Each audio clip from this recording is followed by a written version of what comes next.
I'm Matthew. I'm Marty. I'm Carlos. And we are the Heroes 3.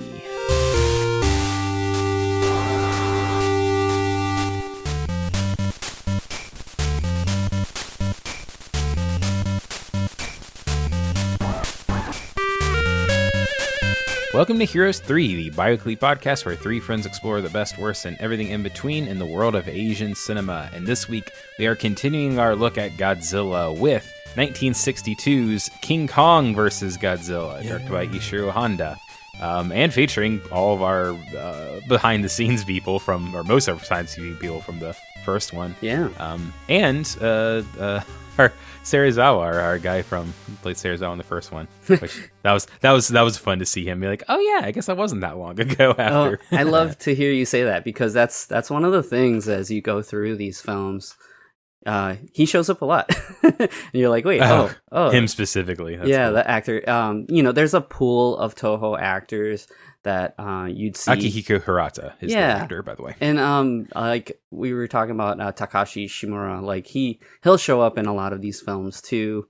And it's really fun. Some of the actors that we see in this movie would go on to be known to be in a lot of Toho films too. But you mentioned Ishiro Honda, and we talked a lot about him. This film comes out in 1962, so you'll notice this is a kind of a long gap between the original film that we talked about last episode. After that, we have Godzilla Raids Again, which was followed up very quickly from the first film. It was such a success that they wanted to do it again, right? And the reason that I'm skipping this is because I feel like it's kind of retreading, not even retreading, but they're giving you Godzilla, but it's kind of taking away all of the important ideas from that first movie. You see Godzilla fight another monster, Anguirus, who's kind of one of his iconic, I guess he starts off as like something that he like fights against, but you'll see Anguirus show up again as kind of like an ally. The reason that I feel like that one movie's kind of lacking is just like it doesn't have a lot of the meat and a lot of the excitement from the first film. And Honda didn't direct that one, right? Yeah, that's also the case. And that's not necessarily the reason why I'm not choosing that. But here, what I think is so important about King Kong versus Godzilla, one, it's like a huge thing. Like even still, we're seeing like these this two is like big the names. first IP crossover before. Yeah. We used either of those words in that way. Yeah, for real. Yeah, Right. Long before, I guess the Universal stuff probably would have been happening around this time too, but long before the Avengers or anything like that. Yeah, and Universal's important too, because Universal would go on to release this film in the US. I think, this movie is so important because it really solidifies the Showa era template. And not just that, but just kaiju films in general. We have two huge beasts that are gonna fight each other, and it's not just that, but the way they handle like the character play in this movie is so important to where like these types of films would go. You get a little pool of heroes basically, and they're threading their way through this plot. It's a situation where you have the plot idea of how are we going to get these two guys to fight each other, but you also have the kind of what are the people doing to kind of dance around where that goes. And I think it's just incredibly iconic here how they handle that. And the other reason why I wanted to do this is because we definitely, and we haven't even gotten to the movie yet, but we definitely notice a change in tone. Yeah, a little bit. Yep, that's kind of an interesting point too, where we're seeing Godzilla that we handled these serious issues in the last episode. Now we're gearing him more towards a kind of family-oriented situation.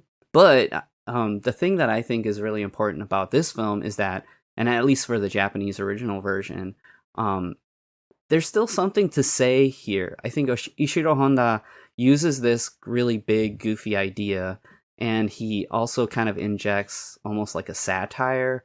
And you could almost call this film a comedy. And, it really does feel like it's funny. It feels like a movie that would have been made like maybe another decade after this actually came out. Like, it feels like a movie that someone would have made after watching a bunch of like kaiju movies and being like, what if there's real life kaiju that are, actually causing serious damage, but all they care about is getting TV ratings. That sounds like a satire you would see in like the 70s or 80s. I mean, it's even timely. I feel like a big giant movie. Oh, okay. We also have just recently gotten a new King Kong versus Godzilla, right? Yeah, and I know nothing about it except that it exists. So. Well, the thing that I can say about this film compared to the legendary one is, if you think about it, it's like, oh, it's like a wrestling match. King Kong is fighting Godzilla. But I think that the original film has much more to say about humanity and about like, I don't know, it's like almost a subversive thing where it's like, the people behind this are what create this problem. The new movie, it's just a big, huge, expensive slugfest, and they're definitely not looking back at what this film was to inform what they made, and that's fine too, because we get all these different flavors of Godzilla. But I think if you're being critical and you're kind of looking for these layers, you're not going to find anything in a new movie like that. But it's really cool to see something from 1962 address these issues in a time where Ishiro Honda is making a film, and we're also seeing like television and advertising become more of a prominent thing in popular culture. And he wants to kind of have a little take on that. And he uses King Kong versus Godzilla to basically explain that. It's so beautiful to me. Yeah, it's really cool. I have very limited outside experience to Godzilla movies. This is how I kind of imagined most of them were more like. I imagined most of them were more like this, where it's like big goofy monsters, people trying to figure out how to defeat them, and it being pretty silly. Mm-hmm. But obviously, the original Gojira is actually pretty serious and like a very clear metaphor and kind of national catharsis for nuclear bombs. Yeah. But this one is it is a little more because that's we mentioned that the Universal US cut of it basically does make it just big monster fight the movie. Mm-hmm. But even the Japanese original is a lot more of a we got big monsters, we're gonna fight them. More than just more than a deeper meaning. Yeah, I definitely feel that way, and I'm not saying it's like some deep art or like some high. No, but there's a little more to. There's more of a point to it than just watch me smashed by action figures together.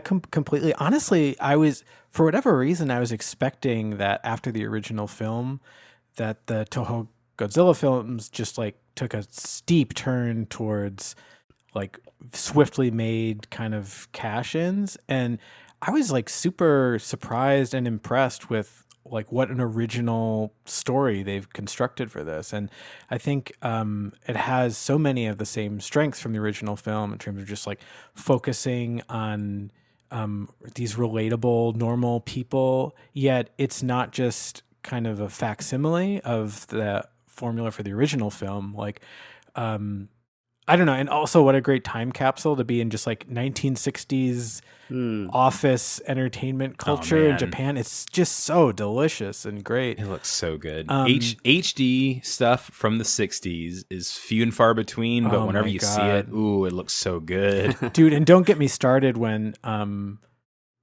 like when we're in the submarine with like the English speakers and you get the gorgeous Japanese subtitles over these like really punchy like Marvel Comics camera framed shots. Oh yeah. It looks so good. Yeah, because they're vertical and on the sides, and it looks so cool. Yeah, it looks amazing. And it helps to rescue this, the kind of thing we see all the time, like just this expat white actors. White actors that maybe don't have a lot of magnetism or whatever. Captain, water temperature 18 degrees centigrade. 18 degrees? It can't be. There can't be a warm current running in the Arctic Sea. Check that temperature. Yes, sir. Captain, I see a strange light behind an iceberg. Straight ahead. I don't know. I was super impressed by the film Honda's constructed to kind of get this vehicle going. But I think I have similar feelings to like what we're talking about when it comes to the actual monsters. and I mean, this is sacrilege, but it's like I'm actually less into that than the surrounding movie, but probably also because it's like just that, I don't know, that incredible just like cinema time capsule quality of what's here is just really special. And that's not to knock any of the amazing, set pieces and everything like that. But yeah, I guess I found like maybe it's like two different sensibilities that are starting to maybe pull apart from each other a little bit. I like which that. is kind of like there's kind of the proto Spielberg group of mortal heroes that are very much like your next door neighbor or whatever, and then peppered with some crazy colorful humans really up against some crazy force of nature. And I don't know, I was just excited to see that, just how much groundedness there is, and yet also how much freshness. It's like it's a really inspired choice to kind of focus on these ad execs and just an entirely different kind of set of people. Yeah, it's great. Also, and I know we'll get into it a lot, but it's like once we get to certain locales, it's your ride on the film as a modern viewer might get a little bumpy and stuff, but it's a very it's a very important like part of the movie is like these problematic things. Not we're looking back on something that's like, whoa, no, you can't do that. But I also feel like we've talked about a lot of problematic stuff on the show, and I think we don't want to promote these things, but at the same time we can definitely talk about them, because I think it's in Mothra that's right before this. Well, you also have an instance of traveling to an island, and there's like a sense of exoticism, and the choice is made to handle that in a very wrong way, and that's what we see here in the movie too. Right. But I don't know. We kind of hinted at it at the end of the last episode, but I think it's really helpful to not just assume the particular American judgments that we have around some of these approaches and behaviors. And that's not to say that they're good, but if they're bad, they're maybe uniquely bad in a different kind of like cultural context or lens. Yeah, it's more of that's I think I said before, it's more of a place of ignorance than malice. Yeah, totally. Whenever all the Japanese actors are in brown face with the woolly wigs, then it's more like, well, this is what the natives look like, so we're gonna just have our people dress up like that. Yeah, and also it's like, instead of looking into like the history of that kind of trope and its problematicness, because actually, sorry, we're driving right into it now, but I also, between the last episode and this one, I watched the original King Kong, which I had never seen before. And that movie also is super duper racist. Mm-hmm. It's also from 1933, so you gotta keep that in mind. Yeah, but it features them going to an island full of quote unquote savages. But the thing is, the savages, quote unquote, in that movie are played by black actors. That doesn't mean that it's okay, though. Right. Like that's the issues with it are deeper than that. Mm-hmm. Yeah, totally. I mean, the other thing too is like thinking about what we were just saying a few minutes ago about the white expats and what you come to expect from a lot of those performances. But it's also, those are the folks on hand. I mean, we've joked before, it's like you just go like to the Hilton and try to pull some like white visitors to get in your movie. And the truth is, 1960s Japan, very few dark-skinned folks in that country. Yeah. And so there's these different kinds of contexts. And I think when in America we have a swift response to something like blackface, there are actually a lot of details that feed up into that. And a really key detail is the tradition of that in minstrel shows, and what that actual practice represented, and what the guilt that comes with that practice. So it's like Yeah, so we don't condemn blackface purely just because of the tone of makeup on an actor's face. That is a part of it, but there's also this other historical stuff to it. Yeah, and in America too, that idea of having a white actor when this is a country that has a more diverse population that has its own kind of impact that probably isn't totally equivalent to, Japan in the 1960s. But again, it's like none of those things make it good, but they do make it different. And yeah. That's actually, or sorry, we keep diving into it. What's also interesting with it for me is you were talking about how there's more to it than just like there's the cultural context and stuff. And that's obviously, I'm not sure if they would even try this today, but that's how Tropic Thunder gets away with it. Because obviously Robert Downey Jr. does blackface in it, but it's like the point of it. Well, and it goes like head first. Hollywood, it's saying that Hollywood would rather get a white actor and praise them for being so good at acting that they go that deep into it instead of actually just casting a black person, which is, kind of what the black actors in the movies say to him. Yeah, exactly. Which that's there's so much more to it than just that, but and obviously we're not the best people to talk about that, but yeah. I think this is a good point for us to talk about the origins of this film because we've got two huge characters here, and at the time, honestly, Godzilla wasn't. I mean, the first film was incredibly popular, but I think when it comes to popularity standings on the world stage, King Kong was definitely on top. And in order to get something like this together, you're going to have people talking to each other. So the origins for this film go back to Willis O'Brien, who I talked about on our last episode. And it's actually a really interesting thing, and it's pretty tragic in some ways. But here we are. So Willis O'Brien, in 1958, he wrote a script for like a sequel to the original King Kong. And it was originally called like King Kong versus the Ginkgo. And basically it was like King Kong versus Frankenstein. But he was worried that he wouldn't be able to use the Frankenstein. And so he called it the Ginkgo. And he actually brought it to RKO Pictures. RKO then put him in touch with a man named John Beck, who was a producer. And if you're watching the American version of the film, which we can talk about that as I'm talking about the origins here, he's like one of the first names you see on the credits for that movie. And so John Beck actually took what Willis had wrote and took it to a man named George Yates to rewrite it. So then it turned into a product called King Kong versus Prometheus. And it was kind of changing away from Frankenstein to avoid copyrights again. But it's kind of relating it to the original Frankenstein novel title, which was Frankenstein, or the Modern Prometheus. Right. Yeah, so the cost of stop motion really was keeping this project from getting legs.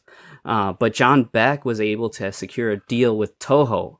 So once Toho got it, they basically like tossed out Frankenstein, and then they just made it a Godzilla versus Kong situation. So actually Toho ended up paying like $220,000 to license King Kong for I think about 5 years or something like that. So they would go, they do this film, and then there's a film called King Kong Escapes, and that's how the production started with this. But the real sad part of it is that once John Beck got this in his hands, he didn't really communicate to Willis O'Brien that this was happening. So actually Willis O'Brien didn't find out about the film until like after it was released in Japan.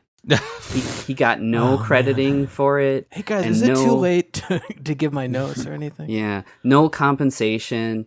And actually, like around this time, he passed away. So his whole life is kind of fraught with tragic events, and that's like a whole kind of almost an episode unto itself. But basically he was like a huge talented dude.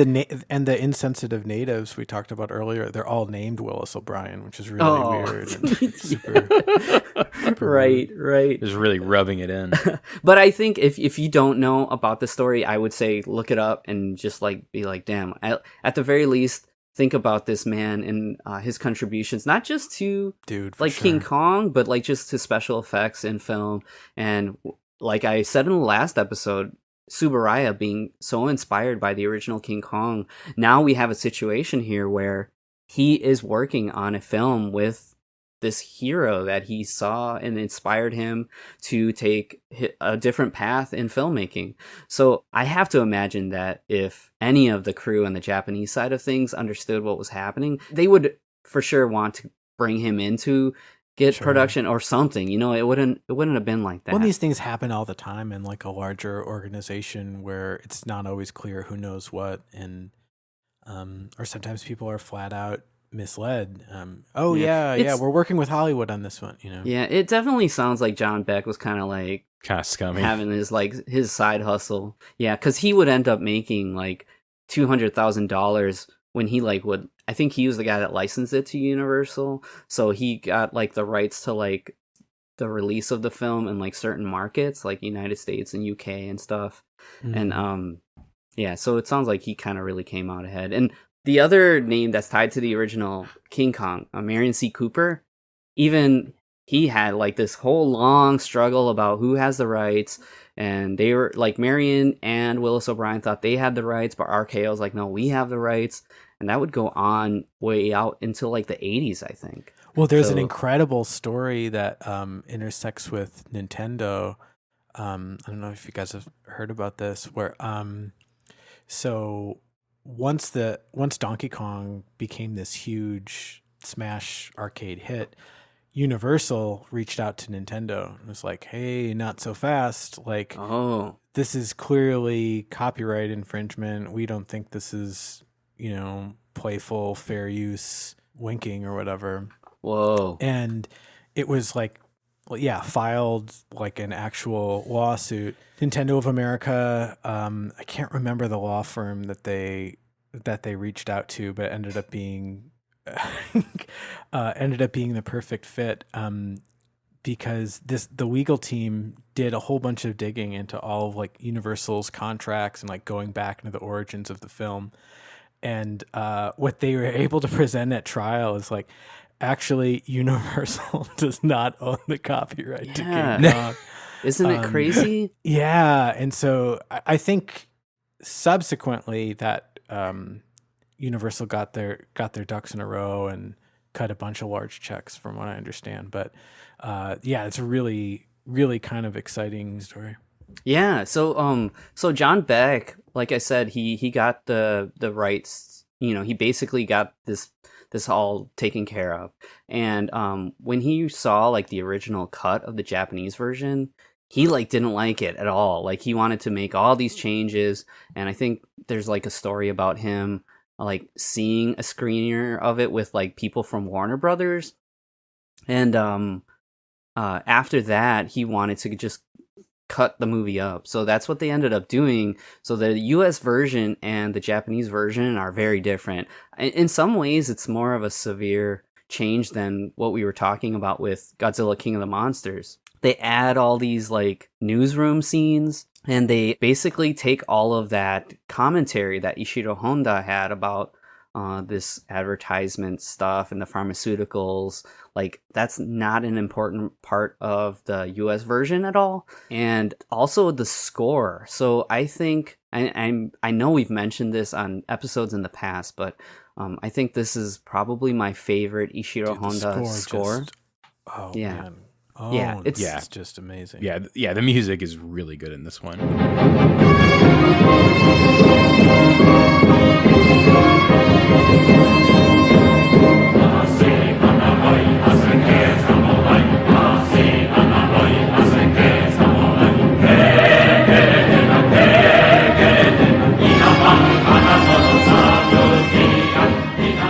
Yeah, it's beautiful. And it's Ifukube again, right? Yes. So the American version, they basically gutted most of the score, like 99% of the score is new drops, and it's all pulled from like Universal's library. So you're getting music from the Creature from the Black Lagoon, and I think like a Frankenstein movie and stuff. Like there's all of that stuff in here, and the only thing that lasts is like the kind of the tribal chant for King Kong, like when they get to the island.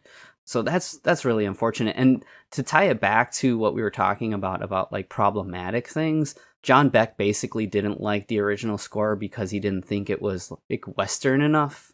So he wanted to change that up. But then when you hear the US version, there's like scenes in Japan that honestly sound like really like stereotypical. Yeah, totally. Like just kind of like scoring you kind of imagine a stereotypical thing from the 60s about Japan would sound. And that's like, oh man, come on. Like that's, you didn't think it was Western enough, but then you throw this in here. So I don't know. There's not a lot of insight into this US version of the movie, but similar to the original film, it was basically the only version that everybody knew for a really, really long time. And we've got both versions on the Criterion set. So the main version on disc, on the features disc, is the US version, and the Japanese version is basically a supplemental feature in the bonuses. And then really quick, because we've been going into the history about this a lot, but what happened here is just after this original film was released, I think, I don't actually know the year, but maybe it was like maybe later 60s, they have these children's festivals in Japan where they would do double features, and they would re-edit a lot of these films to fit into a double feature format. And what happened with King Kong vs. Godzilla is that Ishiro Honda actually cut up the negative to make a shorter cut of this for the festival. What ended up happening though is that there wasn't a true like original release of that for a really long time. So when you would see the Japanese cut for so long, it would incorporate kind of other footage from different versions to kind of reconstruct the long cut. And it wasn't really until the last handful of years that Toho found like a 35 millimeter print and made a 4K remaster, and it looks beautiful. And actually that's what so good. We used for this episode, and you can watch it right now if you go to the Internet Archive, because somebody just uploaded it there. Not only did they upload it, but you can download a subtitled version, which I believe uses the Criterion subs for it. Yeah, dude, and this should be the movie playing on silent in the background of your party. It's like Yeah, it's a fun one to look at. Like you really can just kind of jump anywhere into it, and it's just some cool, some amazing colorful shot. And that there's just something about that 60s stuff in HD that just looks so good. Yeah, and this is the first time that Godzilla and King Kong are in color. Oh yeah, this film was also shot in the Toho scope, which I think was first used in the Mysterians, which was handful of years before this, in 1957. And then if you watch this movie now, just dang, looks really good. But the thing that I think is hilarious is that 4K remaster was released before the Criterion set, but Toho was just holding on to it so tightly, they're like, nuh-uh, we're not going to give it to you. Which is, I mean, Japanese companies holding on to their stuff, like, I mean, we've talked about Nintendo a little bit here, but yeah, we got plenty of experience with Japan being like, no, you can't have it. One of these deals. And it's too important. Yeah, so that 4K remaster was actually like shown on TV, but I don't think it's been like released like in theaters or over here. So it's crazy that we have it and it's readily available. But I think that pretty much I think we're half an hour in. Yeah, something like that. Like pretty much covers everything. See you next time, guys. Yeah. Ishiro Honda, like I said, there's a gap here. Godzilla was like 54, and this is 62. And in that time, not only was he doing like sci-fi movies, he was also doing like kind of like family dramas and these kind of little things like that kind of call to some of his like earlier works. Pretty much after the success of King Kong versus Godzilla, he was really focusing more on like sci-fi stuff. But there's some really good stuff in between. Like I mentioned the Mysterians, and I mentioned Rodan last episode. That's like right after Godzilla. I think it's 56. There's also Mothra in 61. I also mentioned that. And Gorath. So like Mysterians, Battle in Outer Space, and Gorath are these kind of like human like sci-fi drama. I think Gorath is like there's a meteor coming to Earth and everybody's like having this like existential thing. I haven't seen it in a long time. Yeah, it's really cool to see him return to Godzilla. And I mean, it's kind of a conflicted thing too, because he really wanted to do this movie, but there was also pressure from the studio to make it a family movie. Oh, I had a really good quote. Where the hell was it? This is what he says. This is also from that Ishiro Honda book. That's amazing. To me, what happened was not acceptable, Honda said. Personally, I didn't want to do it, but the company demanded it. When you have to do it, then you have to do it. I did the best I could with it, and Mr. Tsuburaya did his best as well. It was about that time that Godzilla movies started to move towards a younger audience. But the fact that they decided to make Godzilla act like a human, it was not a good decision. This showed off the fact that it was a man in a suit. Bad idea. So you can see this like kind of conflict of the artist and the company. But I mean, in the end, we had like an incredibly successful movie. I think it was like the most successful Japanese release like ever. There are stories about people waiting for hours just to like see the movie. Wow. Yeah, it's really exciting. But yeah, I think we've covered enough. Yeah, I think we can do another jump in. Not have quite the full 45 minutes to get to the back of the VHS from last time, but yeah, I'm really excited to do this one though, because I want to do it like, I don't know, like a wrestling promo or something, right? That'd be fun. Yeah, you're right. Yeah. That actually, before we get into it, I'm sorry. Yeah. There was that other thing too. So I'm also pulling from a couple of different books, and I should mention those right away too.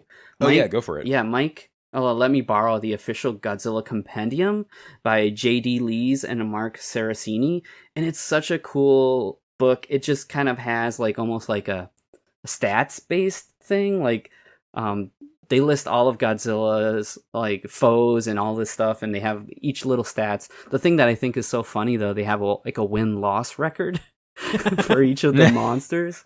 But yes, we get a wrestling. Yeah, that's what it reminded me of. And there's a little blurb on the one, like the section for King Kong versus Godzilla, where it's like, it says, prior to the premiere of King Kong versus Godzilla in Japan, Toho Studios released side-by-side, quote, interviews with the two monsters as though they were sumo wrestlers preparing for a bout. Dude, that's so fun. It. Yeah, I know. The other thing that's amazing about this book is that all of the artwork is done by Art Adams, who I've always loved since like my X-Men days, and he would go on to do a lot of Godzilla covers for like Dark Horse and stuff. So there's a really great Godzilla. There's a whole like thing of like everybody's in there drawn by him. There's like a size chart matching them up. The other book I wanted to mention really quickly is it's a tome. It's like 500 pages.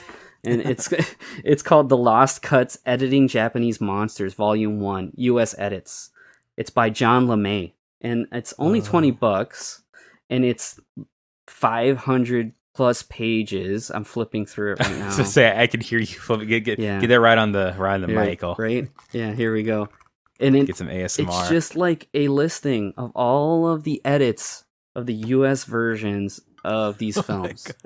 Yeah, it's a gift. It's a gift. And the thing that's amazing about this man, John LeMay, is that this is one of like, I don't know, 30 different books covering different subjects like this of, you know, Japanese film and Western films and like genre films and stuff.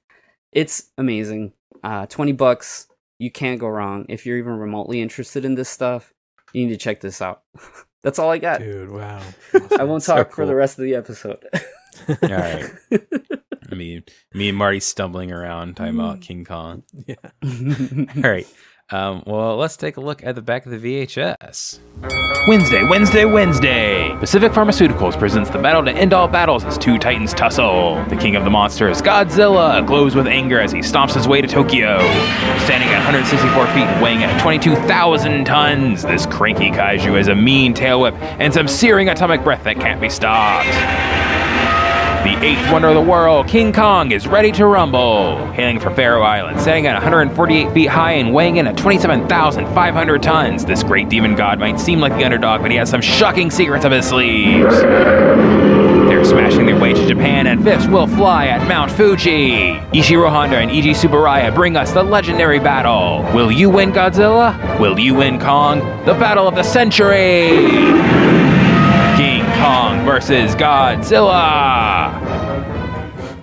The movie is not super duper complicated, like we've said with a few of the other ones. True. Because it is kind of a race to get to how do we get King Kong, how do we get Godzilla, how do we get them together, right? And how do we get these guys to Tokyo? Yeah.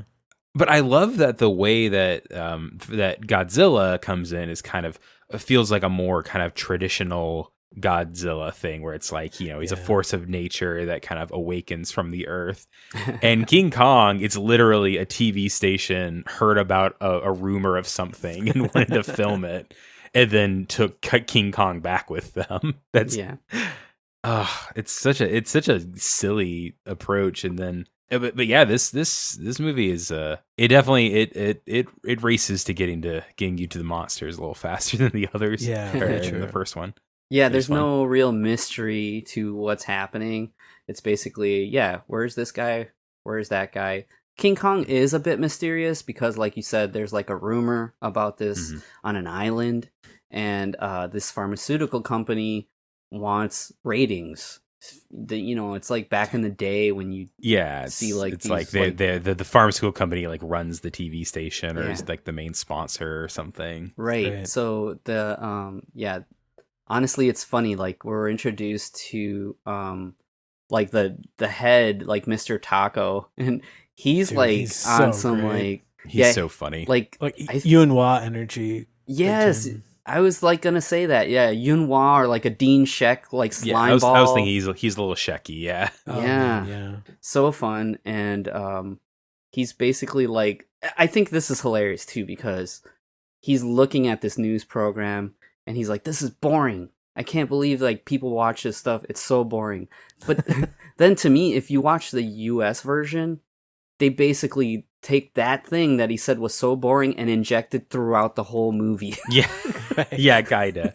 That's the biggest difference between the original one and the US one, is that there's this like kind of the thread of the movie, instead of being this guy wants to get TV ratings, it's like the UN or something is trying to track down everything and deal with the Godzilla and King Kong situation. And it's even before I watched it, before I watched the original Japanese version, and I could tell pretty clearly where it was not seamless. It's very obvious where it was put in. Yeah, they do this thing where it's like almost like a sight gag they use to tie one of the new scenes into the original footage, and it's just like so obvious and pandering. Man, God, the movie really struck me as though Honda was aiming for an American market. I kind of had the sense that like that was maybe even motivating why we're focusing on this ad agency. It's like we're seeing a very westernized Japan, even as compared to the original film. And like, when he goes home, it's, down to the apartment, the dress, like what's on the plate. They eat with knives and forks. Yeah, great point. And I'm guessing that like if they sent a screener, they must have been hoping or expecting. It's like, here's the screener for, ultimate distribution over there. But I don't know, which is such a shame. It sounds like it's swapped out with like a very obvious hack and slash job of, I don't know, some things maybe don't change. And this sounds eerily familiar when thinking about the history of kind of dumb Hollywood producers and their very poor taste. Yeah. It's a good thing that all of those got sorted out in the 60s. It never happened again.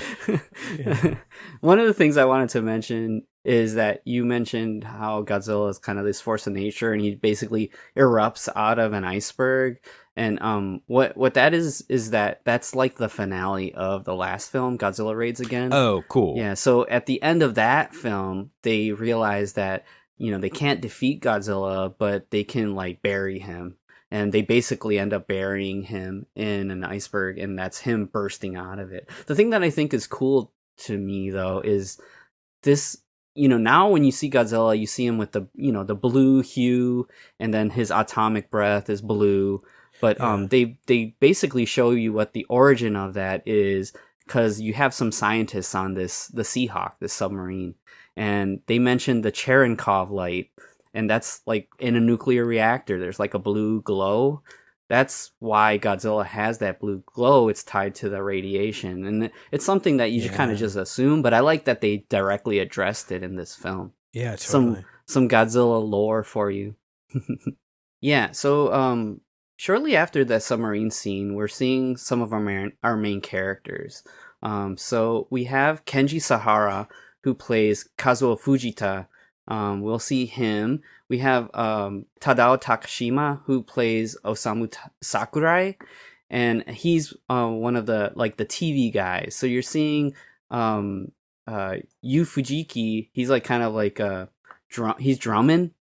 He's like pinch hitting here. Yeah. They say I'm pinch hitting. Yeah, they use a lot of they use a lot of baseball metaphors, which is always that's one of my favorite kind of things that pops up in Japanese stuff, because Japanese people really like baseball. So it's cool hearing them just say like baseball terms, just like we use baseball terms all the time. Yeah. It's cool. Yeah, he says that he's gonna pinch hit for him, and later on they say like a bunch of baseball stuff one after the other, which is fun. Yeah, and the drum kit looks awesome too. Yeah. That boss, Taco, is played by Ichiro Arishima, and I love him. And it is unfortunate too. The U.S. version does cut a lot of his material out.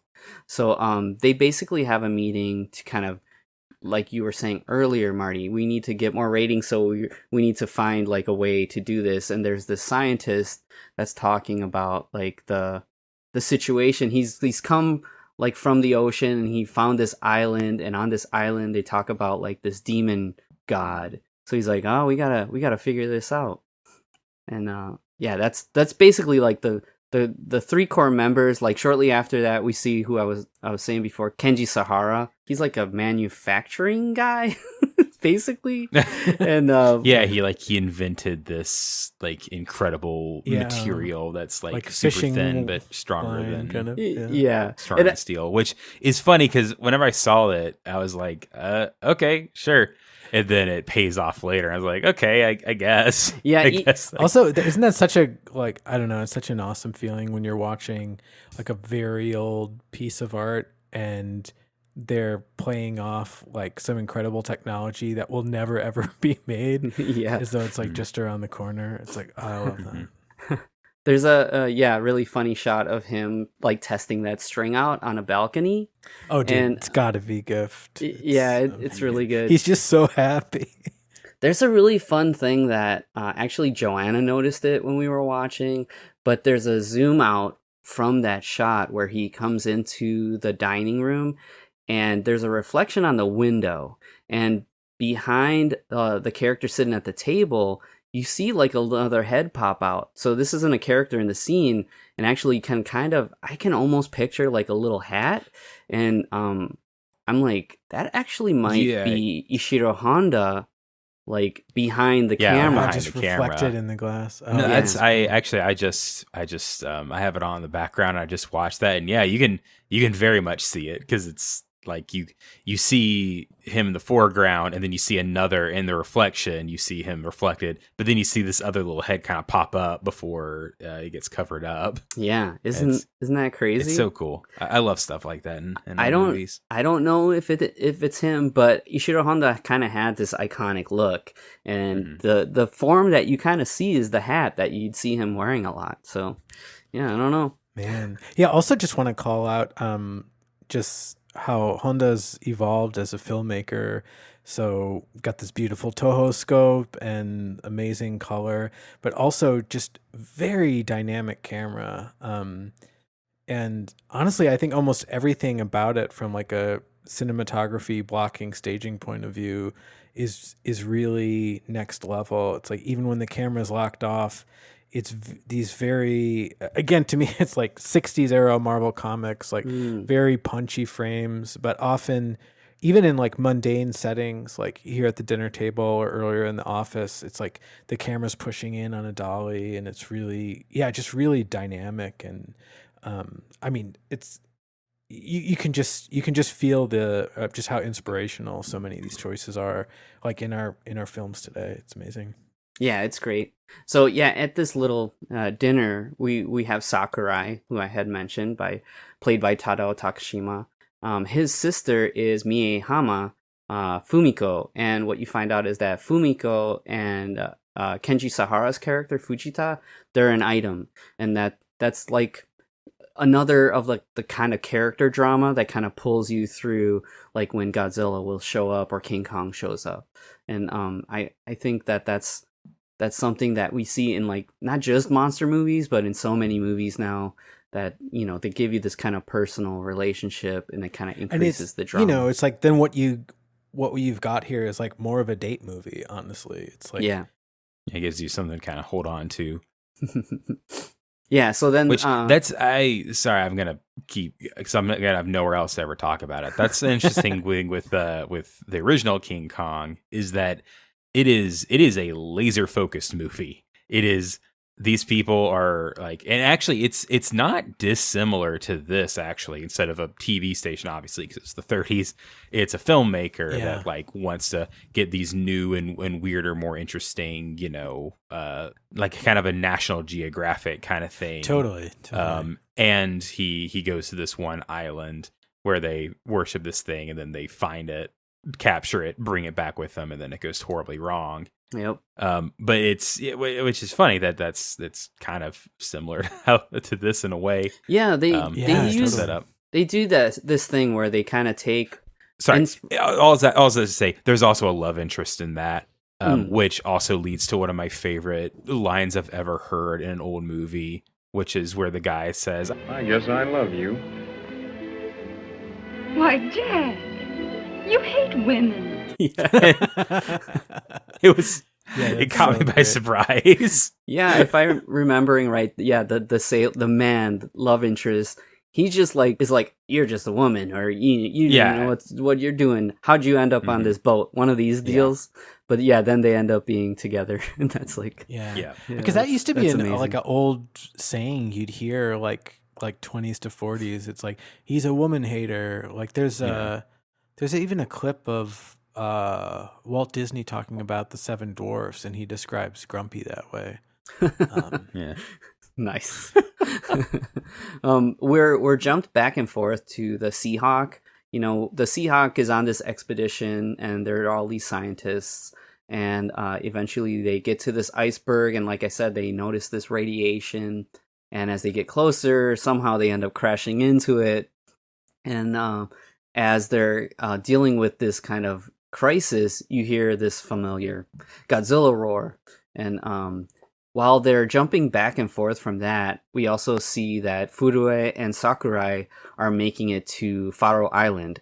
And this is where we see our problematic figures. We've got a whole slew of natives that greet them, and there's like this kind of my favorite thing is the choice that it's like, we're going to speak English, so you have these beautiful, thick Japanese accents. That's really funny. Speaking English. Yeah. That the language they speak brown is heavily, face paint that doesn't blend with their neck and body face. And it's so inconsistent, because some people are just the actors with the like tribal stuff on, and then some of them have this like kind of grayish kind of look to them. It's totally. It's very strange.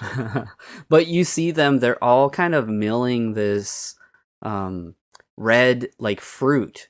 They're like grounding it down into like juice, and they're traveling back and forth with baskets full of it.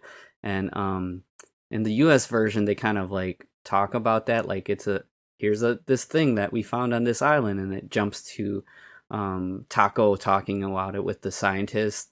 But then everybody our heroes show up and they have this culture clash with them where we have like kind of like a brown faced tour guide that's kind of serving as an interpreter, and this is where we hear like this is one of the things where I'm like this is bad too, because for a Japanese audience who maybe isn't as familiar with English, this is going to sound foreign, so we'll just have them say like kind of gibberish and some English sprinkled in. It's like damn, you guys should have thought about this a little more.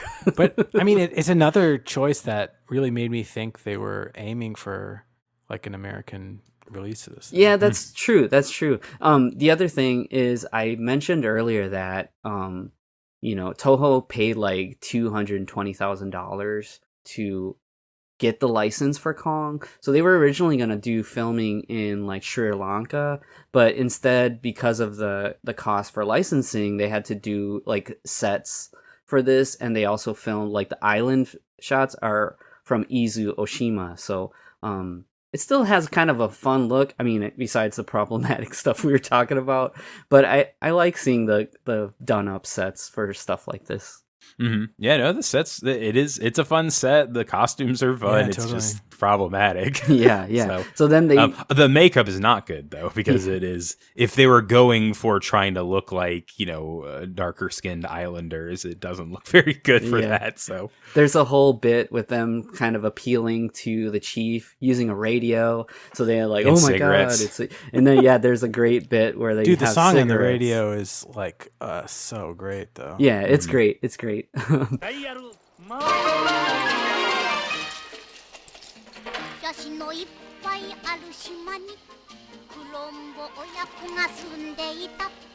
think even the lyrics though are kind of problematic if I'm remembering right.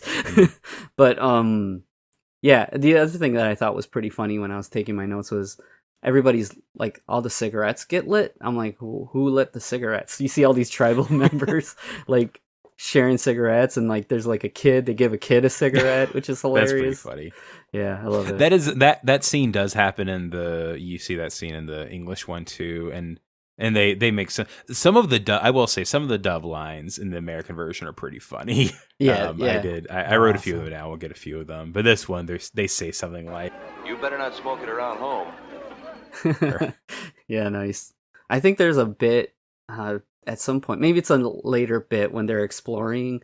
One of the guys is talking about like he has a problem with the corns on his feet or something in the dub, and that's not in the Japanese version at all. But it's I don't know, it's kind of weird. Yeah. There is one line in particular I want to call out that happened earlier. I think I forgot who says it, but at some point a person yells out, "I'm sick of Godzilla." That's awesome. It's just too perfect of a clip to not get. So the scene lands on kind of a tease of Kong where they're all the natives are appealing, and there's like a thunderstorm that starts, and they're like, our main two guys, Sakura and Furuya, are like skeptical, but then the thunder turns into more than thunder, and then they're like, oh crap. Yeah. But then that's a good dub line too, where he says, "That thunder ain't thunder." Yeah. Oh, nice. And meanwhile, like Fujita is on this boat. He's like, I guess he's gonna like test that string that he wants. I forget, or they're tracking the Seahawk maybe, and so he's on his own little separate journey, and that's kind of like his arc right now. Mm-hmm. And this is whenever Godzilla breaks out of the iceberg.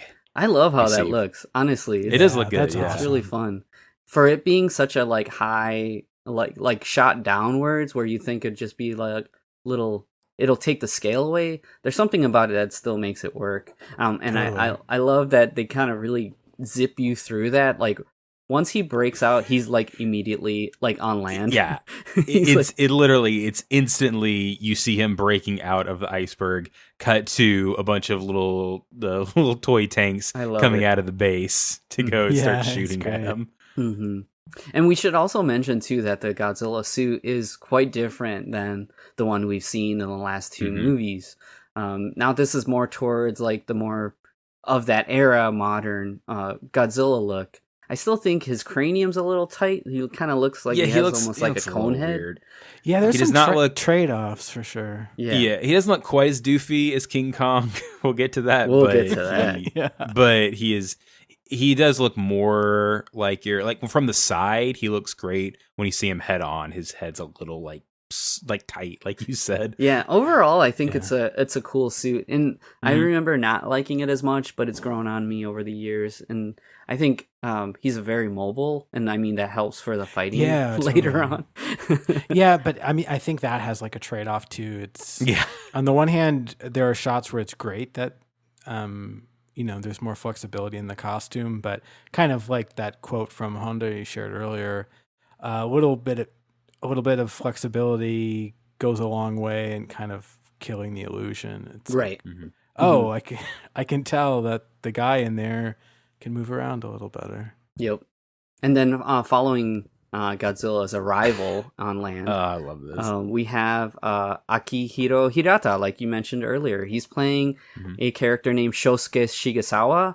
He's like kind of like the brains here. Like he's kind of like there to answer questions about what Godzilla's up to, because this is a great freaking walk and talk. It's so cool, very stylish. Everybody looks super nice. Dollying back. Yeah, he looks great. Yeah, so good. Also, there was just a textbook, beautiful, hot off the presses like newspaper montage when they reveal Godzilla's back, and that's great too. And I love that because it's saying like Godzilla's head towards Japan, and then we see Taco in the newsroom, and the thing that he's mad about is Godzilla's everywhere. Why can't we be everywhere? And he's such a physical actor. His face contorts in such crazy ways. He's literally like vibrating in this scene. Yeah, totally.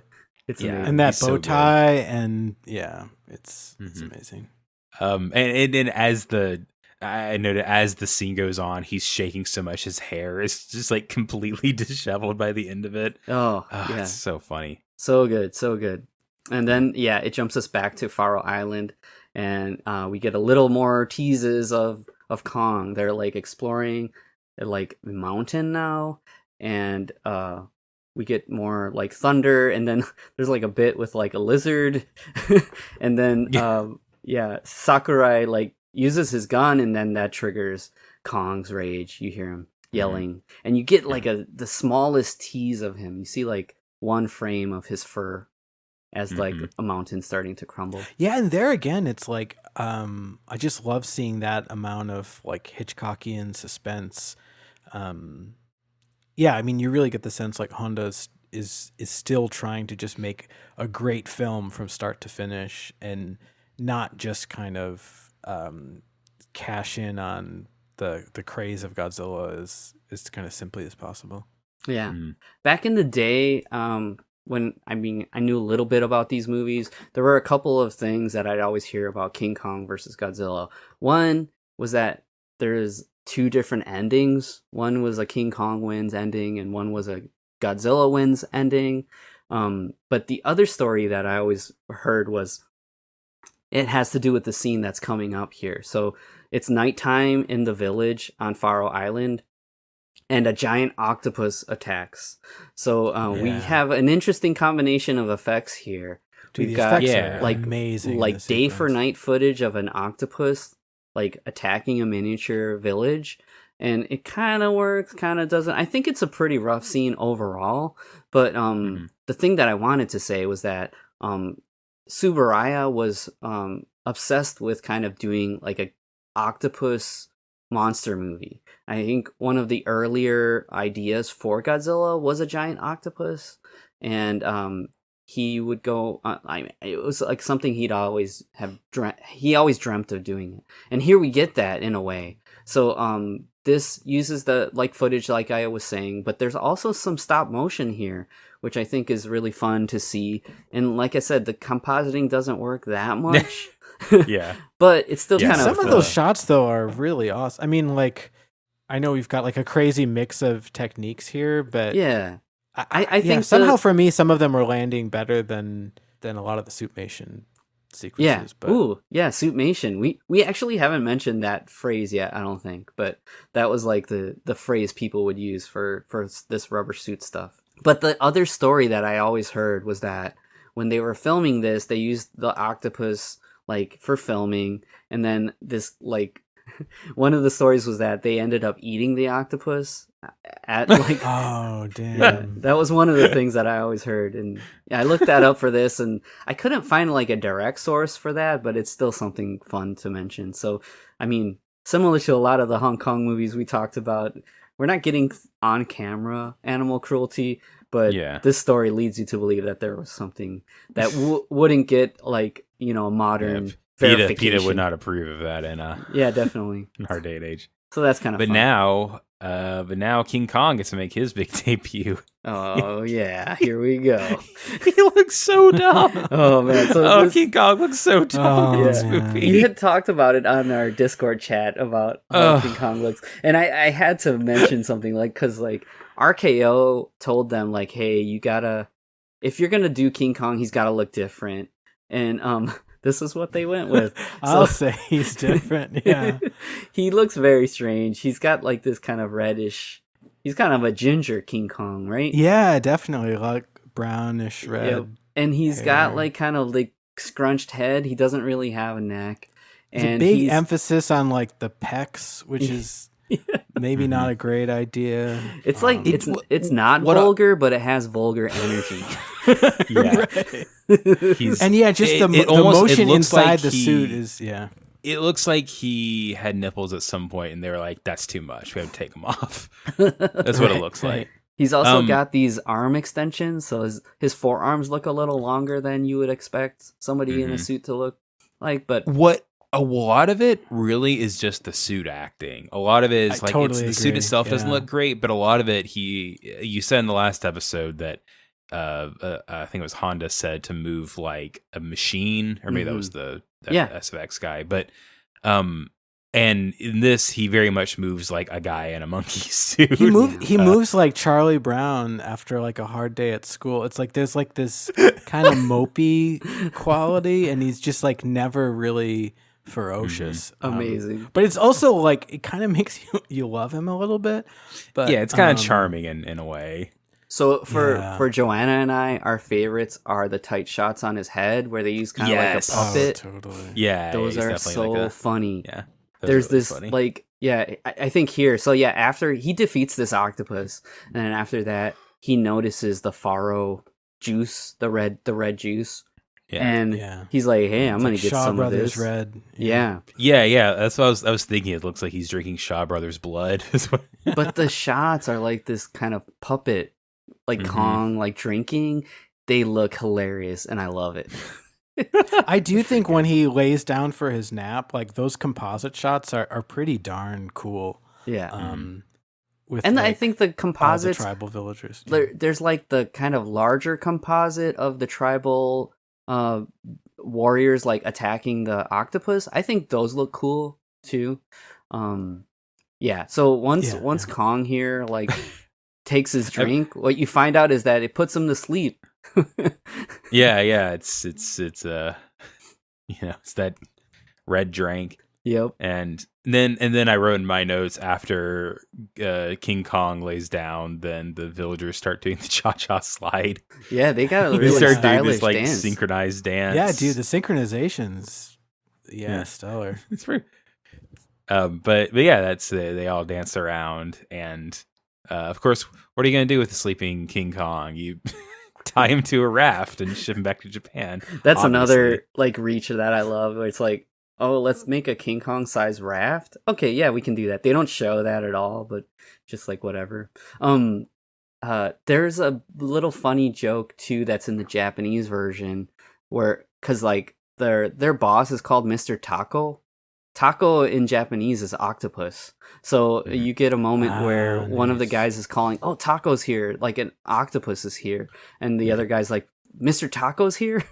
So that's kind of a funny thing. Yeah. Yeah, that's good. Yeah, but he actually does show up in this next scene, because they make the giant King Kong raft.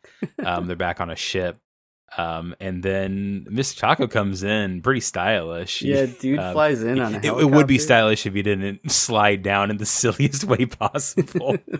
There's a really cool and then you also have some like Hawaiian shirts. They're wearing Hawaiian shirts. Buddies, and Mr. Taco comes in and he's wearing this like, kind of like your think of safari kind of outfit with the hat for sure. and stuff. I was saying, obviously this look existed in other ways, but he reminded me of from MXC, Guy Ledouche. Oh yeah, totally. That guy. It's the same kind of look with the hat and everything and the glasses and stuff and mustache. There's some Guy Ledouche energy to the dub of this too, man. There really lines is. are so goofy. They're very silly.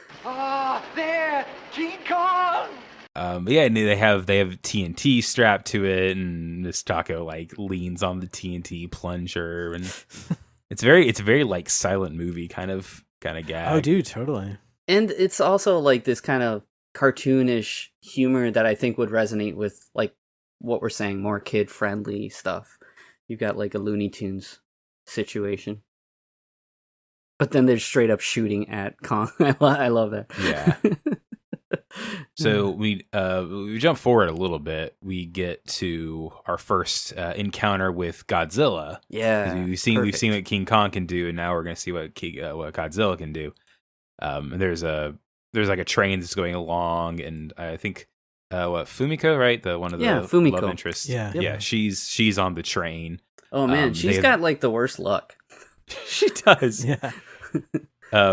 But she gets on, or she's on the train, and everyone else gets evacuated whenever they stop because of Godzilla. And they're able to get almost everyone onto buses and trucks, but there's a few people left behind, and of course she's one of them. Right. Yep. And the other thing too is that Ifukube's score here, this is like the Godzilla theme,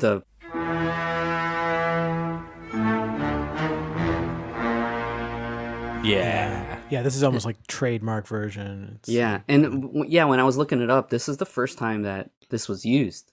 So when you think about that, the American version takes that out. So the Americans weren't seeing that, and I love that theme. It's just so weird. Oh, it's such a good theme, dude. Classic.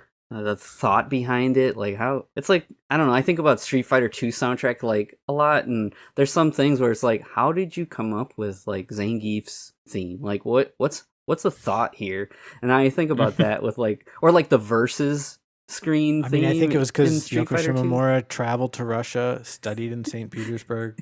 That's true.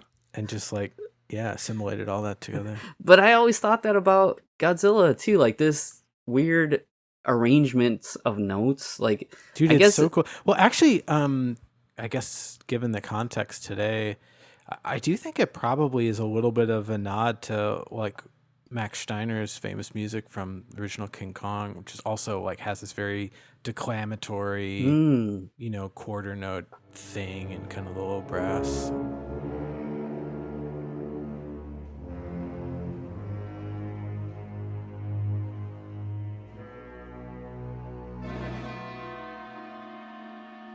Okay, yeah. Not the same, not the same kind of musical expression or anything like that, but well, I mean, thinking really about cool that, companion. Yeah, like what you're saying, okay, so I feel like the Japanese production was very excited to be doing a movie with King Kong in it, and I don't know if that's the case, but yeah, think about if Ifukube was also kind of excited in a way to do something maybe that I don't know how familiar he was with King Kong or Max Steiner's work, but I like you mentioning that. That's kind of a cool thing to think about, that he was kind of injecting his like inspiration from King Kong into what we would come to know as Godzilla's theme. Dude, totally. That's Man, pretty awesome. I'm just getting so upset at that producer's note of like not finding the score Western. And it's not just like the kind of obvious reasons you'd be upset about it, but it's more like this is like a perfect score for its era. It's like it's a very international, like hip score, for lack of a better word. And it's got to be a case of more just like the producer is the one who's out of touch with like film music. No, that can't be it. Yeah. And again, it's like, what needs to be there? It's like, pull out stuff from our vault from the 30s and 40s. Yeah. It's like That's what the kids like now. Yeah. Well, I definitely mentioned that because it is like, yeah, I'd put John Beck, even though this is the way that we all became familiar with Godzilla vs. Kong, you kind of have to understand that dude kind of was pulling some like shady stuff to do what he did, and I don't know, he's kind of a villain in a way. I mean, especially thinking about Willis O'Brien and how that all planned out. Yeah, dude. How it all panned out. But, I mean, anyways, when we're talking about the movie here, one thing that we should mention is that Fumiko ended up on that train. She was going to Hokkaido because she thought that Fujita, like, died on a ship that sank. What she didn't know is that he got off from that ship earlier. So when he makes it back into town, one of the neighbors tells him like, oh, she went to get you in Hokkaido, and then he makes a trek to find her, and it's like this desperate situation here where she's left on her own running from Godzilla, who's basically beelining right to her for some reason. Right. But they have this kind of desperate romantic moment where they find each other, and it's really wild. I love Godzilla just kind of stomping around. He's just hanging out like, oh, where should I go today? Yeah. And everybody's just like, oh my god, totally. It's Godzilla. It's really funny. The other thing I wanted to mention too is that in the US version, they say Hokkaido like 3 different ways. They say Hokkaido so many times, but then they'll talk to somebody else and he'll say Hokkaido, right? And it's like, wait, he said it right. What's going on here? The wildest mispronunciation in the American version is it's not a Japanese word, which is what makes it really wild. But at one point, a person says reptile instead of reptile. Oh, that's amazing. Roughly, this particular form of reptile existed somewhere between 97 and 125 million years ago. And I was like, wait a minute. I could see it. I mean, some people could, I don't know, that's like an accent thing, right? Maybe it's an accent thing. I don't know. It was just weird. It just came out of nowhere. Dude, that's interesting. I wonder if that wasn't kind of like people of a certain era will say robot. Yeah. Robot, yeah. Mm-hmm. Yeah, I wonder if. Well, what I was thinking was I could see someone in like in rural Georgia, not far from where I live. Like there's sometimes people you'll run into that have like a very old school Southern accent. Gotcha. And sure. I could see one of them saying reptile. Nice. Oh man, it's now we've got to all. That's how we're saying it now, right? I mean, it's too fun. Yeah, Godzilla's a giant reptile. I'll do you one better. It was something I forgot to mention last episode, but Takashi Shimura's character, in the King of the Monsters version, he says phenomenon. He says it multiple times. I can't even say it wrong. Phenomenon. He says it like that. Oh, that's amazing. He says it a bunch of times. I'll grab it so we can throw it in here. But yeah. One answer could be that some rare phenomenon of nature allowed this breed of the Jurassic age to reproduce itself. I die laughing every time I hear that. He says it like 5 times in the movie. Phenomenon. It's hard. It's hard to say wrong. It's really hard. Anyway, so yeah, we have Godzilla. Yeah. He's making his way. He's in Hokkaido now, and now we got to set up Hokkaido. King Kong, right? Hokkaido. I'm sorry. So there's a commotion here. King Kong's starting to wake up, and they're like, "We got to blow him up." No, we can't blow him up. We got to blow him up. Oh crap, he's getting out. So then they're like, "All right, we got to shoot at him." So they're shooting at the TNT, and the raft blows up, but he's all right. And now, where is he going to end up? He gets out. Yeah, that's really fun. I mentioned it really quickly before, but I love they're like for this sequence, like the couple of scenes with the sequence, there's some really fun miniatures. And the miniatures of the ship have the little miniatures of the people on the deck. That's really fun. Yeah, it's little toy people. Which that's a fun thing in the original King Kong as well. Is there's sometimes little clay people that the stop motion clay King Kong's holding. Yeah, that's great. There's a whole sequence of like miniature like construction stuff happening after this because the military is basically making a big hole for Godzilla to fall into. Yeah. And I love filling it with gas and bombs, I think is what they say. And actually, I wanted to mention, Matthew, your buddies at the Toonhounds, they just did an episode on Jerry Anderson, Super Marionation on like Thunderbirds and Captain Scarlet. Yeah, I was thinking about that a lot watching this. Yeah, it's a lot of this stuff feels. I think at one point I even said that they called it. They need to call them the Thunderbirds. Yeah, it's really fun, and I think there's a lot of relationships there too. I know that the Thunderbirds are very popular in Japan, and all of that miniature work is really informative to like and the even special this like effects. era of like film stock and the just the color. Yeah, it's also in the 60s. So that's pretty cool. I want to bring that up. Yeah, shout out to Toonhounds. I'm a fan fun. of them. But actually, speaking of bringing it all back to everything, the reason I know about Thunderbirds is because of Nintendo, because I was a huge Star Fox fan, and that was a big influence on Star Fox. So it all comes together. I loved all that promo, those images of the Star Fox crew, like the puppets.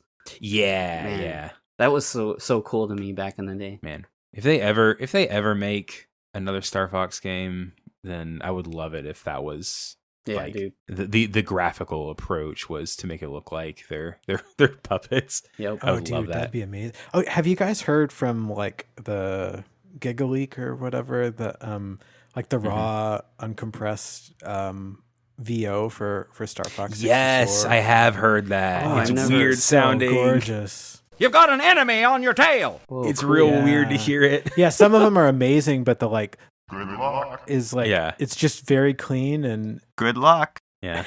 and like totally normal. It's a little weird. That's awesome. Yeah. Okay, so we're an hour into the movie, and now finally we get King Kong versus Godzilla.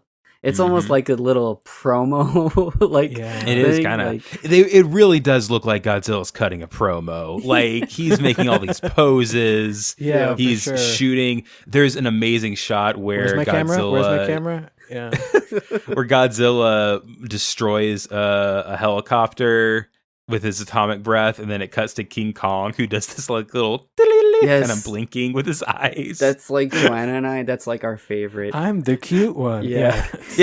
It's almost like this. You'd almost picture question marks over his head while he's blinking like that. God. Yeah. It's really funny. But Godzilla's got the high ground here, and it's really kind of a absolutely destroys King Kong. Yeah, there's no contest. Like whenever I saw this, I was like, "Wait, I thought it was a little more even." Yeah. This is one of these things too. This is like a schoolyard argument, right? Yeah. Who would win in a fight? Sure. King Kong or Godzilla? The Hulk or the Beast. Yeah. Yeah, and I also love that we're introduced to kind of rock throwing, and it sounds really dumb, but as the Showa era films go on, it is really dumb. It is. But as a Showa, fun way, good dumb. Yeah, totally. One of Godzilla's obviously he has his tail swinging around, and he's got the atomic breath. But I honestly feel like one of his other signature attacks is just throwing rocks. Dude, yeah. It gets if it works to some absurd degrees in the Showa era, but I think I love it. And you see some of this back and forth here. And these were some of the things that Honda was like, come on, man, we got to do this. All right, we got to do this. Right. But I love that we've got our pharmaceutical crew kind of observing behind the trees. And Taco has like a personal investment in King Kong doing well in this fight. It's so funny. And there's a great shot just before this where the military is trying to stop them because they're obviously in a dangerous area, and it's like they have all this like kind of shoddy camouflage on. They just kind of pop up out of the grass. But yeah, it's very silly, and again, it has a little bit of satire. I feel like it's like just a couple notches away from being like really like biting satire of media, sure. But it's just very silly and makes for a fun little extra bit to it. Yep. Yeah, totally. The next I guess it's kind of a callback to the original Godzilla, is in this operation, one of the plans that the military has is to electrify, high voltage maybe that will like take out these guys. And yeah, we see this whole like hole in the ground situation too. So it's like really funny. Like Godzilla notices the electric like wires, and he's like, "Oh, I don't know if I want to deal with that." So then they like kind of cordon him off with like fire, and the fire leads him to like a big old pit. So he falls in a pit, and then they blow the pit up. Yep. Never underestimate the power of a big pit on fire. But you also see like Haruo Nakajima in the Godzilla outfit straight up fall down into a hole, which is crazy to think about. Yeah, how do you talk him into that stunt? Oh man. There's some crazy stuff with these guys in these suits. Shoichi Hirose, I believe, is the name of the suit actor for King Kong. And he's he would be like King Ghidorah. And I'm sure he was a nice guy. We like, I think he was probably really sweet. But there's some kind of crazy stuff you see when they're fighting each other that I was like, wait, what? When I found out what's going on, I was like, no way. But anyways, we're not there yet. Godzilla climbs out of a hole because that's not gonna work, right? And I always love the scenes in these films where like a general gets a phone call and he's either like really upset or really shocked. And it's like, dude, come on. You know that's not going to work. He's like, wait, what? You're telling me the landmines didn't work? Or, it's like, and then he's like, looks at the people around him like he has to relay that message. Right. Those scenes. And actually, honestly, like, this movie is kind of solidifying that too, in a way. Oh, dude, totally. But I love it. It cracks me up every time.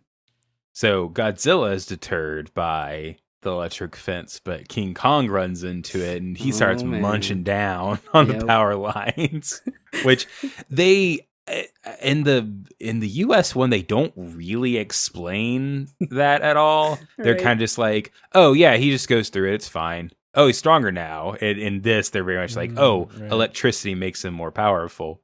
Yeah. Which part of me, I don't know if this is confirmed, but I think that's probably a holdover from it being a Frankenstein movie. Oh, I love that. Oh, yeah, because that's great. Like, electricity is what gives the monster life. So I could see that being like, just keep it for King Kong. Why not? Matthew, that's perfect, dude. I love it. That's so cool. That's awesome. I might have stolen that from Spivsy, the co-host of Toonhouse. Because he really likes King Kong versus Godzilla. That's cool, though. I love it.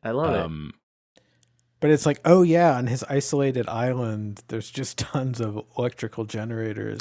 I guess there was never electricity for him to find out. So yeah. Well, I mean, let's think about. I mean, I mentioned Street Fighter 2 already, but let's think about a beast in Street Fighter 2 that has electricity, right? Oh yeah, man. The funniest part, this isn't gonna be the last time that Blanca gets mentioned in this. Oh, good. I love it. So that's really cool. And so there's also another tight shot, like you were saying, of Kong munching on those lines, and it's that puppet head. It's so good. So good. It's so good. These guys are still on the move, though, and eventually we're going to get into the city and some stuff's going to happen. So now we get a little bit of a segment of like kind of riffing on King Kong. And I love when they introduce King Kong to like the miniature city. It's like totally like you're saying, it's just the dude in a suit now. And he straight up forearm smashes a building. Like he stops next to it and it's about at shoulder height. He reaches his arm up and just pounds it down. And it's like, this is just a person in a suit. Man, I'll bet. The hours are probably tough. The suits are probably hot, but I'll bet it was very cathartic to just destroy a building as a big monkey. Hell yeah, man. And again, we have a situation where Fumiko on the run just ends up in the exact worst spot, and she needs to just buy a car. Yeah, trains aren't working out for her. She ends up in the clutches of Kong, and that's the driving force for this whole segment. You got the really great miniature set. You have to have the damsel in it, and it's cool because Fumiko even does, or the actress for Fumiko does very similar motions to the woman like from the original King Kong. Yeah, Fei Rei. So, which is it's cool. It's always nice to see like it is they know exactly what they're doing, and it's kind of nicely established earlier that the fact that like Godzilla also has this thing for her. I don't know, somehow just like energetically it feels kind of right. It's a very the sides are very uneven on the love triangle. Right. I like that take though. It'd be funny if there was if that was the driving force, that they both fell for Fumiko and they're fighting over her. That's pretty funny. Now that'd be a great alternate cut. Yep.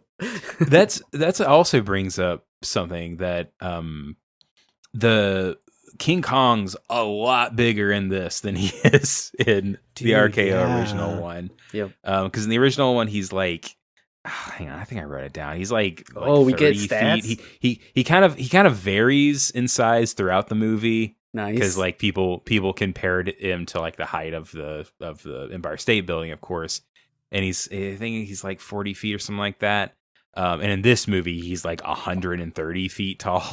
So because if you picture the classic like final sequence where he's climbing the Empire State, it's like that's a good sense of scale. But this guy would be like, I don't know, feet to shoulders Empire State. So with this new Godzilla versus Kong, it was the same thing where in like Skull Island, he was of a certain size. He was still pretty big, but compared to the legendary size Godzilla, he really didn't stack up, and they kind of juiced him up for that fight. And the line is basically that he's still growing, so they kind of leave it open. But I also think it's pretty funny. It's amazing how far we've I know with filmmaking. Oh it's my like god! Right. How sophisticated we are now. I mean, it is kind of like I'm saying, or I feel like as goofy and dumb as this movie is, I feel like.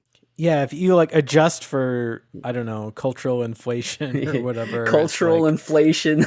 I don't know. It's a much smarter like project, I think. Overall. The newer one is like dumber in so many ways than this original film. It's pretty funny. But what we're talking about here is Kong now doing the kind of iconic thing where he's climbing a building with a damsel in his hand. But here they're using the Diet Building, which is like the kind of legislature building that we saw them arguing about Godzilla in the original film. So it's not very big. It's about the size of Kong. So he just basically gets up and is standing on top of it. But it is still a cool shot though. It is very cool, and you got the spotlights and everything. We don't really get a lot of like planes flying around him, but the basic idea here is that the fruit from Faro Island that put him to sleep, they've developed it into something called Pharolacton, which is like a sleeping thing, and they have the idea to shoot those like in a missile at him, and that's starting to put him to sleep.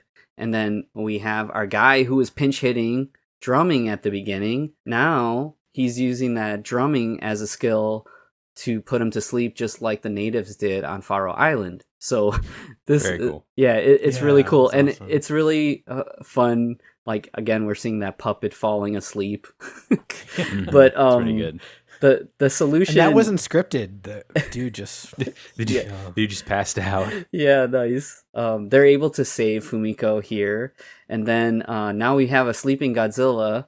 So a sleeping Kong. And now how are we gonna get these guys to fight in the finale? We had some string that we saw earlier. Obviously, we'll tie him with strings to giant balloons and airlift him over to Godzilla. Yeah. How else would we do it? It's amazing. It's amazing.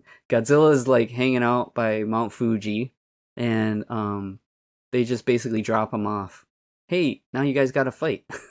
Yeah, it's pushing. It is. This is the part that in both versions, it's very putting your action figures up against each other. And the absurdity. The shot. Too, like, sorry, I'm gonna make a billion gifs for this, but the shot of Godzilla just lifelessly floating along.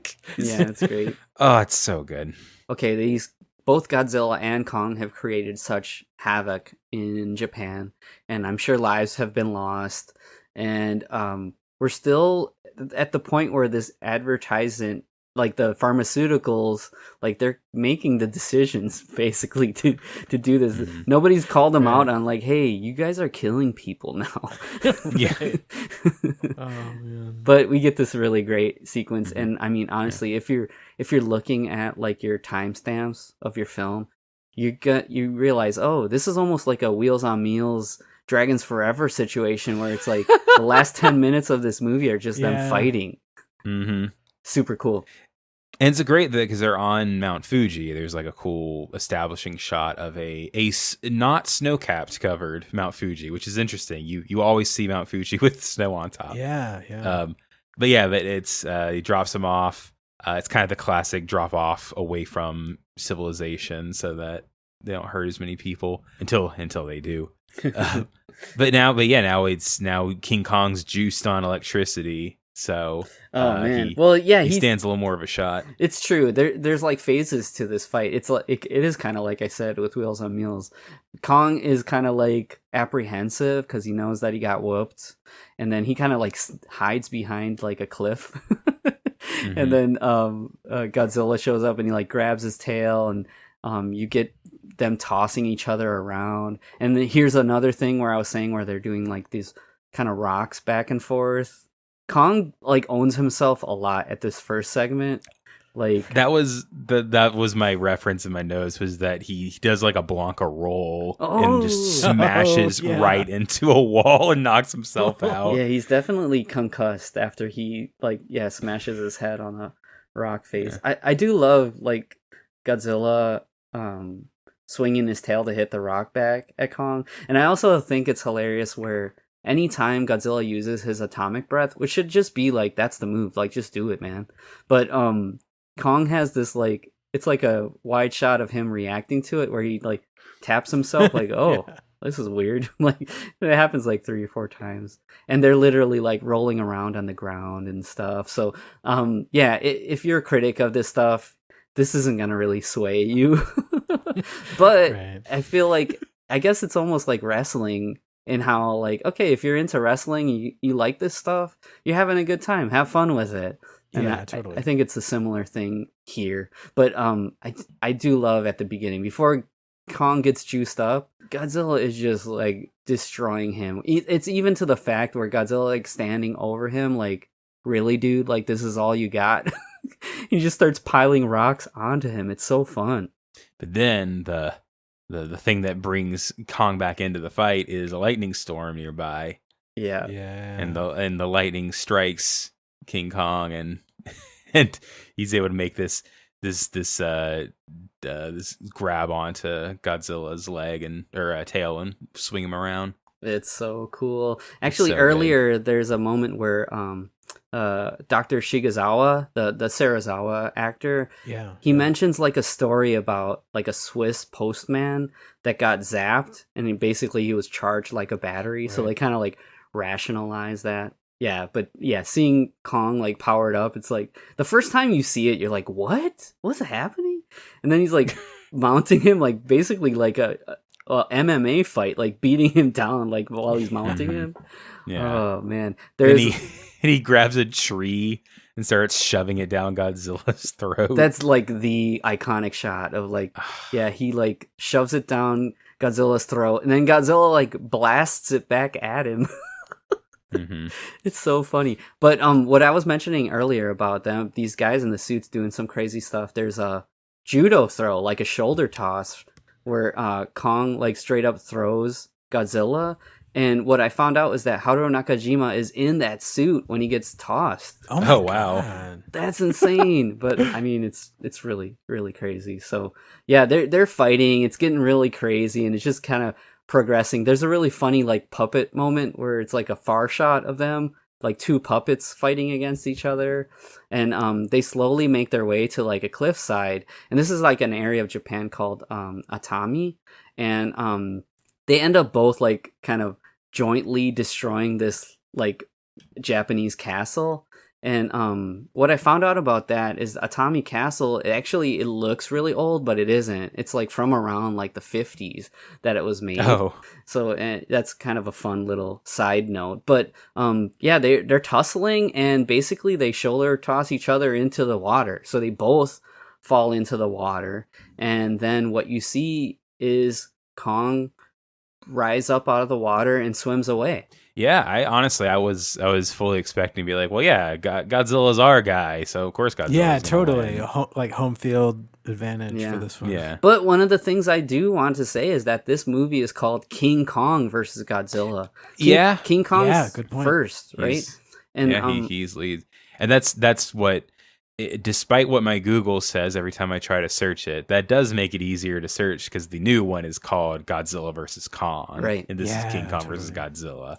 Yep. Even though every time I search King Kong versus Godzilla, you got to go to like page 2 to get to this movie. Right? Nice. But and I also feel like these like I was saying earlier, I think that King Kong had like the higher standing in the world view, and I guess this calls to what you're saying, Marty, too. If they were appealing to the West, this would be a way to do it. And I also think it's just funny, like that rumor of the two different versions of the film, or one one is King Kong wins and one is Godzilla wins, but here you don't even see Godzilla, you just see King Kong leaving. And excuse me, you good? They even talk about it where it's like, do we know if Godzilla is even alive? So it's pretty cool. Yeah, I mean, it's so smart. Yeah, because it's like honestly the reveal of Godzilla has so much power in these movies, and so it's like why rob us of that next time? Yeah. So that's the movie, and I'm so glad you guys had a good time with this. Yeah, because like every time I bring you these, I'm just worried like, oh, are they not gonna like this? But it's this is gonna be the episode where they finally kick me out. Yeah, Carlos, this is enough. Yeah. Yep. But yeah, no, this movie it's very fun. And then I do think that added extra element of the like TV ratings war kind of stuff really does kick it above the English dub. Totally. Which the English dub is really fun though. So it is, it's if you're into battle dubs, then you can definitely seek that out. That one I think is also on the Internet Archive. Right. But is a much lower quality film stock. So, the thing with this is that they were actually, like I said earlier, they had licensed Kong for like 5 years or something. They were actually planning a sequel to this. Basically, the next Godzilla film was going to be a continuation of this fight, and for whatever reason, it didn't pan out. But if you were confused about whether King Kong won or Godzilla won, basically at the beginning of this next film, Kong is like, basically what happens is like they find Kong, he's like in Africa or something, and he ends up like kind of forming a bond with like a Japanese baby. Like there's like a plane crash and a family dies, but he bonds with this baby, and then somebody grabs, they want to get the baby back, so they find the baby and they go back to Japan, but then Kong follows, but Godzilla is like basically dead. Like they find him like at the bottom of the ocean, and they're oh man, like Godzilla is dead. So that, even though it was never made, that's kind of the answer that they were going for if they were going to develop a sequel. So that's kind of wild. Dude, that's crazy. Yeah. I dropped a little bit of tidbits to you guys earlier today, but there's like a whole slew of unmade Godzilla films. Yeah, there's a great on the was it Wikizilla? Yeah, wikizilla.org, which is a great resource if you're into this stuff at all. Yes. But there's a whole article on there that's just a list of a bunch of unmade Godzillas, and they're bonkers. Yep. So much to the point that we're going to probably do a special episode talking about some of them. Yeah, it could be really fun to discuss that. They're very silly. I will say, though, my favorite of them is definitely Batman meets Godzilla. Yeah. And it is the 1960s Adam West Batman. Yep. And I am so sad that it doesn't exist. Yeah, really goofy stuff there. And that John LeMay that I mentioned earlier, he's got a whole book on all of that too. So if you wanted to read on that, give that dude some money because he put a lot of great work into it. Cool. Well, any final thoughts before we wrap it up? Who would you want to win? Did Kong win, and did he win your heart, or what's going on? Dude, I think it'd have been cool if there was like a kind of like derpy slip where it seems like Kong got out victorious, but then kind of like slips on the beach or something. And Nice. He slips on a giant banana. A gigantic banana. Dude, yes. That's how the military stops King Kong. And then you not only have a freeze frame, but you have the freeze frame that does the fast spinning 360. Yes, amazing. That would if there was a Batman meets King Kong, that's how Batman would defeat King Kong. Oh my god. But like Batman versus Godzilla, and you have the pows and kablams and stuff, that would be amazing. Yeah, actually. it would. When can we talk about the 60s Batman on Heroes 3? I mean, we're getting close with that. That's true. I mean, what else would you call his fighting style if not an advanced martial art? Yeah, that's true. Well, I mean, there's some commonality. So I actually don't want to reveal all the stuff I've been thinking about, but yeah, we could talk about that. There's a lot to talk about. There's a lot to talk about. Right.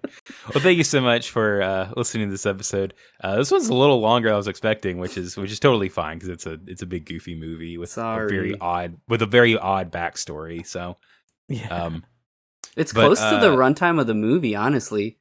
Yeah, that's every time we do these long episodes, Callie's like, it's longer than the movie. I'm like, look, it's different. Okay. Yeah. Blame Carlos. But thank you so much for checking out our show. If you liked it, then you can leave us a review on Apple Podcasts or maybe Spotify. I actually don't know if they ever did that or not. But anyway, you can leave us a review. You can follow us on Facebook, Instagram, and Twitter. We're at Heroes3 Podcast on all three of them.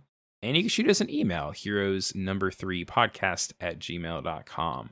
Who did you want to win between this? Yeah, who'd you want to win between them? What 60s television icon would you like to see fight Godzilla? Oh, I love that. Let us know. And with that, I think we should look into our training for next week. So what would that be, Carlos? Okay. So, well, I mean, I guess I gotta ask you guys. I still want to have fun in the Showa era. There's a lot of stupid stuff going on, but it's pretty good. I don't think we're gonna get into like the as iconic. I mean, in a way, it is. But I do want to do Godzilla versus Mechagodzilla. Are you guys down for that? Is that okay? I would love to do Godzilla versus Mechagodzilla. Please. All right. So I love Godzilla. I also love robots. So we're gonna get both. Yeah, we've had a surprising lack of robots on this show for how much you like mecha. So yeah, I don't know, but yeah, I'll be happy to talk about this movie. There's some really fun stuff in it, and I think it kind of builds off of what we got here in a way that's fun, and we get to talk about some fun stuff. So yeah, next episode we will do Godzilla versus Mechagodzilla. 1974's Godzilla vs. Mechagodzilla. So until then, I'm Matthew. I'm Marty. I'm Carlos. And we are the Heroes 3. Remember your training.